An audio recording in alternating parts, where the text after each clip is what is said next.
अस्सलामुअलैकुम, वेलकम है आप सभी का इस नई वीडियो में। तो आज का वीडियो आप सभी के लिए बहुत ही ज़्यादा इंपॉर्टेंट रहने वाला है। आज इस वीडियो में मैं आपके साथ एमएनएस बीएससी नर्सिंग के बारे में बात करने वाला हूं।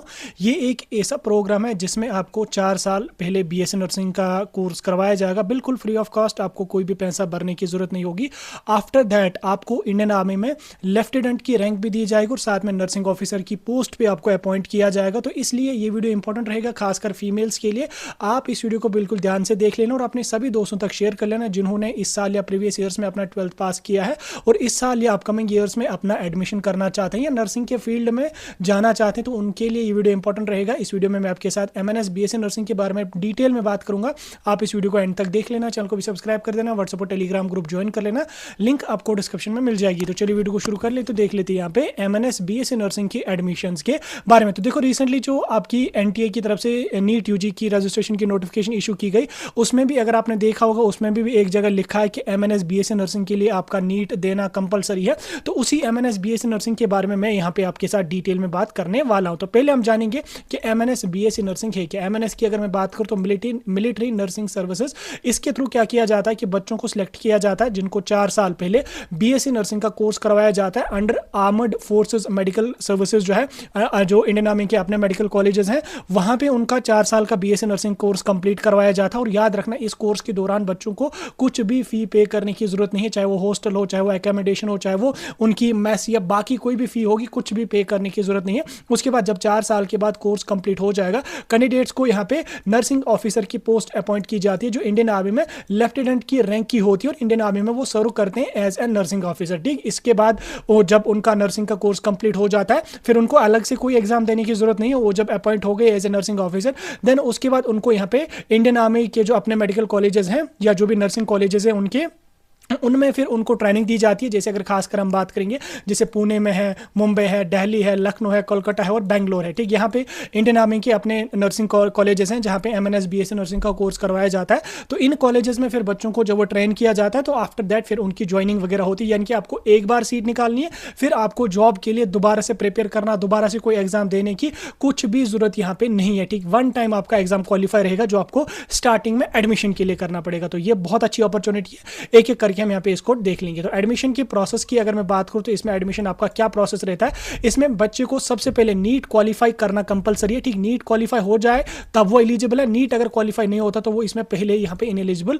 हो जाता है। जब नीट क्वालिफाई हो जाएगा, आफ्टर दैट आप एमएनएस का फॉर्म फिल करेंगे। उसके बाद आपका जो फर्दर का प्रोसेस होगा, जिस पे हम आगे चल के डिटेल में बात करेंगे, फिर वो को अपना कोई रिटन एग्जाम ये कंडक्ट नहीं करते। इसमें वाइवा वगैरह वगैरह जो भी होता है वो अलग से यहाँ पे होता है। ठीक, उसके बाद आपका जो मेरिट बनता है वो नीट के स्कोर के बेस पे यहाँ पे आपका मेरिट प्रिपेयर किया जाता है और फाइनल सिलेक्शन लिस्ट जो होती है वो आपका जो स्क्रीनिंग टेस्ट आपका होता है, आपका जो इंटरव्यू होता है, आपका जो मेडिकल फिटनेस एग्जामिनेशन होता है, यानी कि मेडिकल टेस्ट आपको करवाए जाते हैं कि फिजिकली कैंडिडेट फिट है, इंटरव्यू किया जाता है बच्चे का और उसके बाद स्क्रीनिंग टेस्ट करवाए जाते हैं। ये सब क्वालिफाइंग नेचर के होते हैं। स्क्रीनिंग टेस्ट जो होगा आपका ये भी क्वालिफाइंग नेचर का होगा, इंटरव्यू जो होगा ये भी क्वालिफाइंग नेचर का होगा और मेडिकल फिटनेस जो होगा ये भी आपका क्वालिफाइंग नेचर का होगा। इनका स्कोर आपके मेरिट में ऐड नहीं किया जाएगा। मेरिट जो आपका होगा वो नीट के स्कोर के बेस पे ही यहाँ पे बनेगा। अब एलिजिबिलिटी के क्राइटेरिया को हम समझने की कोशिश करेंगे। तो एलिजिबिलिटी के क्राइटेरिया में क्या है, सबसे पहले कैंडिडेट इंडिया का रेजिडेंट होना चाहिए, यानी कि जो स्टूडेंट है वो इंडिया का रेजिडेंट होना चाहिए। फिर किसी स्टेट, किसी भी यूनियन टेरिटरी का है, उसमें कोई इशू नहीं है।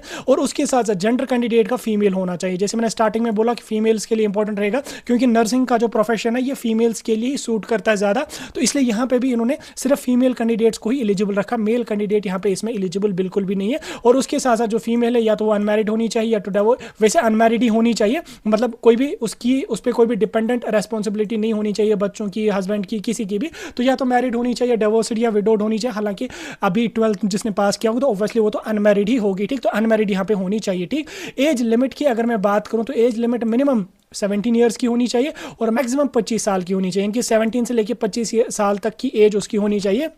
जिस साल में आप एडमिशन कर रहे हो उस साल आपकी मिनिमम एज 17 होनी चाहिए और मैक्सिमम आपकी एज 25 ईयर्स की होनी चाहिए। ठीक, एजुकेशनल क्वालिफिकेशन की अगर मैं बात करूं, इसमें कैंडिडेट का 10+2 यानी कि 12th पास होना चाहिए विद फिजिक्स, केमिस्ट्री, बायोलॉजी और English as a major subject. साथ में 12th में उसके मिनिमम 50% मार्क्स यहाँ पे होने ही होने चाहिए। ठीक, उसके बाद यहाँ पे कैंडिडेट को जब वो नीट भी क्वालिफाई करना है। ठीक, नीट क्वालिफाई करना उसको जरूरी है। नीट अगर क्वालिफाई नहीं है तो वो एलिजिबल यहाँ पे नहीं है, तो नीट क्वालिफाई करना आपके लिए जरूरी है। ठीक, तो ये आपका क्वालिफिकेशन एडमिशन का क्राइटेरिया यहाँ पे रहेगा। देन उसके बाद फिजिकल स्टैंडर्ड्स की अगर मैं बात करूँ तो जो फीमेल है उसकी हाइट 152 सेंटीमीटर होनी चाहिए, और हिल अगर या नॉर्थ ईस्ट स्टेट से बिलोंग कर दिया तो 147। हालांकि इतनी हाइट तो अक्सर सभी लड़कियों की होती है, तो ये कोई बड़ा इतना मसला नहीं, क्योंकि यहाँ पे आपका हाइट का इसलिए मसला क्योंकि आपको आगे चल के फिर मेडिकल एग्जामिनेशन भी किया जाता है। ठीक, फिजिकली कैंडिडेट फिट है, ये कल को 4 साल के बाद इंडियन आर्मी को सर्व कर सकता है या नहीं कर सकता। ठीक, इसलिए यहाँ पे फिजिकल स्टैंडर्ड्स को भी यहाँ पे देखा जाता है। तो सिलेक्शन के प्रोसीजर में क्या है कि सिलेक्शन के प्रोसीजर में आपको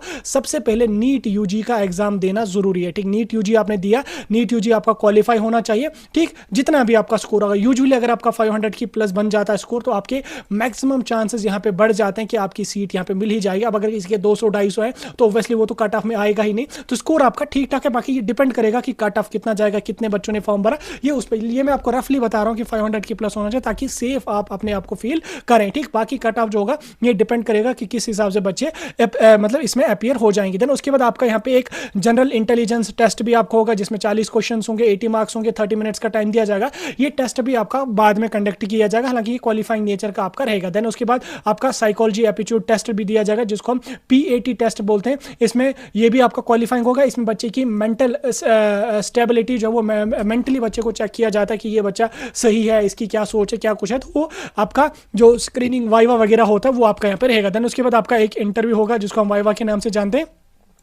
इसमें बच्चे की पर्सनालिटी चेक की जाती है, कॉन्फिडेंस है बच्चे में, कम्युनिकेशन स्किल्स देखे जाते हैं, या ऑफिसर क्वालिटीज़ हैं इसमें, क्योंकि इंटरव्यू कोई भी होता है तो उसमें यही चीज़ें होती हैं कि जो भी कैंडिडेट होता है उसके कम्युनिकेशन स्किल्स को देखा जाता है, उसका कैंडिडेट के जो वो ऑफिसर क्वालिटीज़ को देखा जाता है, उसकी कॉन्फिडेंस को देखा जाता है, और सबसे इंपॉर्टेंट उसकी पर्सनैलिटीज़ को परखा जाता है। तो इसी के लिए वाइवा जो है वो कंडक्ट किया जाता है। हालांकि जो वाइवा या इंटरव्यू आपका होगा ये जस्ट आपका क्वालिफाइंग नेचर का होगा, इसका स्कोर आपका ऐड यहाँ पे नहीं बनेगा। ठीक, उसके बाद कोर्स अगर आप ये करेंगे, अगर आप MNS BSc नर्सिंग कर रहे हैं तो इसका बेनिफिट आपका क्या रहेगा। देखो इसके बेनिफिट क्या रहते हैं आपके ड्यूरिंग ट्रेनिंग, जो आपका कोर्स होगा उसके दौरान आपका फ्री एजुकेशन रहेगा, आपको कुछ भी फी पे करने की जरूरत नहीं है, आपको फ्री हॉस्टल और फैसिलिटीज वगैरह दी जाएंगी, खाना पीना आपका बिल्कुल फ्री होगा, यूनिफॉर्म अलाउंसेस आपको अलग से दिए जाएंगे, यूनिफॉर्म स्टेशनरीज वगैरह का जो होगा वो अलग से आ जाएगा, और उसके साथ साथ आपको मंथली सैलरी भी थोड़ी थोड़ी दी जाएगी कोर्स के दौरान। ठीक, 4 साल के दौरान आपको थोड़ी थोड़ी सैलरी भी यहाँ पे दी जाएगी। उसके बाद जब आपका कोर्स कंप्लीट हो जाएगा आपको यहाँ पे जब वो लेफ्टिनेंट की रैंक इंडियन आर्मी में अपॉइंट की जाएगी, यानी कि नर्सिंग ऑफिसर की रैंक अपॉइंट की जाएगी,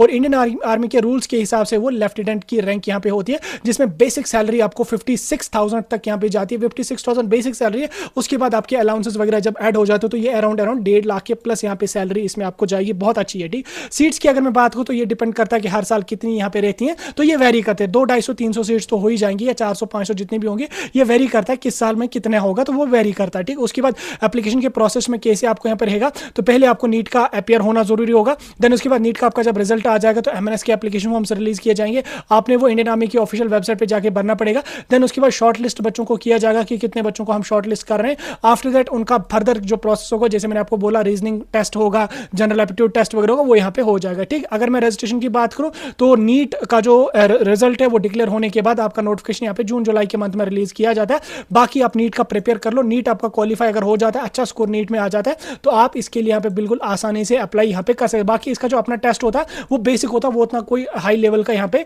नहीं होता। कॉमन मिस्टेक्स वगैरह जो है वो बस आपको ध्यान ये रख लेना है कि नीट में आपका स्कोर अच्छा होना चाहिए, क्योंकि रैंक आपकी नीट के स्कोर के बेस पे ही यहाँ पे आपको बनी जाएगी। ठीक, तो ये था आपका MNS BSc नर्सिंग के बारे में जो मैंने आपके साथ डिटेल में समझाने की पूरी अपने एंड से कोशिश करी। मुझे लगता है समझ आ गया होगा। स्टिल